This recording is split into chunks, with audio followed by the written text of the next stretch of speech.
Hi guys, welcome back to log day 10. Guys, ಇವತ್ತು ಬೆಳಗ್ಗೆ ಎದ್ದಾಗಿಂದ ಬರೀ RC ಮ್ಯಾಚ್ ಇವತ್ತನೇ.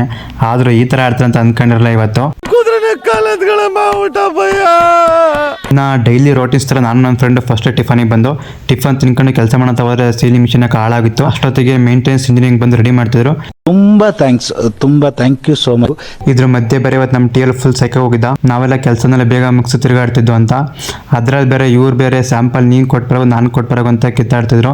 ನೀವು ಹೆಂಗದಾರ ಮಾಡ್ಕೊಳ್ಳಿ, ನಾನಂತೂ ಊಟಕ್ಕೆ ಹೋಗ್ತೀನಿ ಅಂತ ಊಟ ಮಾಡಕ್ಕೆ ಹೊರಟೆ. ಈ ಬಡತವಿಂದ ದೇಶ ಉದ್ಧಾರ ಆಯ್ತದ. ಊಟ ಮಾಡ್ಕೊಂಡು ಬಂದರು. ಮತ್ತೆ ಇವ್ರು ಜಗಳ ನಿಂತಿರಲಿಲ್ಲ. ಇರೋದೇ ಇವತ್ತು ಒಂದು ಓಟಿ, ನಾನು ಮಾಡ್ತೀನಿ ನೀನು ಮಾಡ್ತೀನಿ ಅಂತ ಇದ್ರು.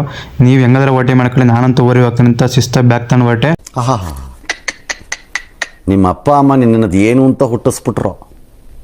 ಹಾಂ, ಅದೇನು ಮುಹೂರ್ತ ನೋಡಬೇಕು, ನಿನ್ನ ಹುಟ್ಟಿಸಿದ ಮುಹೂರ್ತನ.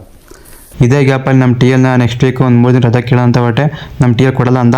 ನಾನು ಮನಸಲ್ಲೇ ನೀ ಕೊಡೋಕಾರ ಕೊಡು, ಬಿಡೋಕಾರ ಬಿಡು ಅಂತ ಶಿಸ್ತಾಗ ಆಫೀಸ್ ಕ್ಯಾಬಲ್ಲೇ ಡ್ರಾಪ್ ಹಾಕಿಸ್ಕೊಂಡೆ. ಇನ್ನು ಮನೆಗೆ ಬಂದು ಇವತ್ತು ಮ್ಯಾಚ್ ಇರೋದ್ರಿಂದ ಬೇಗ ಊಟ ಮಾಡಿದೆ. ಆದರೂ ವಿಕೆಟ್ ಪವರ್ ಪ್ಲೇನಲ್ಲೇ ಬೇಗ ಬಿದ್ದಿದ್ರೆ ಇನ್ನು ಮ್ಯಾಚ್ ಫೈಟ್ ಇರೋದು. ಆದರೂ ಸೋಲ್ತಾರೆ ಅಂತ ಗೊತ್ತಿರೋ ಮ್ಯಾಚ್ ಕೊನೆ ತನಕ ನೋಡಿ ಮಲಿಕೊಂಡೆ. ಇವತ್ತಿಗಿಷ್ಟೇ, ನಾಳೆ ಸಿಗೋಣ. Thank you. ಅಷ್ಟೇ.